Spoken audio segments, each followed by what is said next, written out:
नमस्कार दोस्तों, good evening. मैं कृष्णकांत शुक्ला आपका अपने चैनल में हार्दिक स्वागत करता हूं। हम लोग कई बार अपने कार्यों को लेके, अपने प्रोफेशन को लेके बहुत चिंतित रहते हैं और मेरे देखने में इवन स्वयं के अनुभव में भी यही आया है कि हम लोग कहीं ना कहीं अपने प्रोफेशन से असंतुष्ट रहते हैं। कहीं ना कहीं हम लोग उसमें कहीं ना कहीं कार्य को कम ज़्यादा करके ही मापा करते हैं। एक बार की बात है, गुजरात हाई कोर्ट में एक वकील महाशय प्रैक्टिस किया करते थे। काफ़ी नामी ग्रामी वकील थे। अपने मुवक्किलों का केस जिसका भी लड़ते थे वो जीत ही जाते थे और उनका काफ़ी नाम हो चला था। एक बार एक बहुत बड़ा केस था। एक निर्दोष निरीह आदमी किसी केस में फंस गया था। उसको बचाने का वो केस लड़ रहे थे। काफ़ी फेमस केस था और उनकी पत्नी का स्वास्थ्य भी खराब हो गया।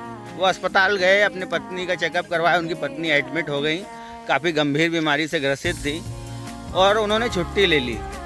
उनकी पत्नी ने पूछा कि आप कोर्ट नहीं जा रहे हैं? तो उन्होंने बोला नहीं, तुम्हारी तबीयत ख़राब है, मैं आज कोर्ट नहीं जाऊंगा।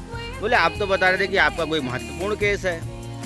तो बोले आप कोर्ट नहीं जाएंगे तो मेरे को ऐसा लगेगा कि मेरे कारण किसी एक निर्दोष को सज़ा हो गई। बोले आप कृपा करके जाइए। उन्होंने बोला ठीक है, तुम अपना ध्यान रखना। और काफ़ी जिद करने के बाद वो उदास मन से कोर्ट की ओर रवाना हुए। कोर्ट में गए, अपना केस लड़ ही रहे थे कि इसी दौरान बीच में कोर्ट का जो दरबारी रहता है वो एक टेलीग्राम लेके आया। उन्होंने वो टेलीग्राम लिया और अपनी जेब में रख लिया। कोर्ट में केस लड़ते रहे और शाम को जब फैसला आया तो वो केस जीत चुके थे।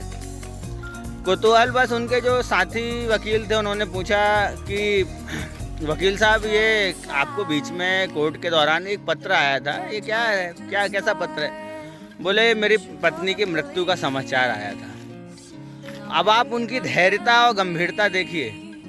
उन्होंने चिंता नहीं करी, चिंतन करा। उनकी पत्नी का भी सम्मान रखा, अपने प्रोफेशन का भी सम्मान रखा और केस भी जीता। काफ़ी दुखी तो हुए वो, लेकिन उन्होंने अपने कार्य के प्रति जो ईमानदारी थी उसको नहीं छोड़ी और चिंता से वो अपनी परेशानियों से उनके प्रोफेशन में, उनके वर्क में कोई फ़र्क नहीं पड़ा। पता है आपको वो वकील कौन थे? वो हमारे देश के पहले गृह मंत्री श्री सरदार वल्लभ भाई पटेल लौह पुरुष थे। ऐसे महान लोगों के से हमें ये सीखना चाहिए कि हमें अपना कार्य कितनी ईमानदारी से करना चाहिए, कार्य के प्रति गंभीरता कैसी होनी चाहिए, निष्ठा होनी चाहिए, ईमानदारी होनी चाहिए। तभी जीवन में हमें कुछ बड़े लक्ष्यों मिलते हैं, हम बड़े लक्ष्यों की पूर्ति कर पाते हैं और हमारा नाम होता है और दुनिया हमें याद रखती है। ऐसे ही अपने कार्य के प्रति सतर्क रहें, सचेत रहें, ईमानदार रहें और अपने परिवार का भी ध्यान रखें। ऐसे जुड़े रहिए आप मेरे ब्लॉग से। Bye bye, take care.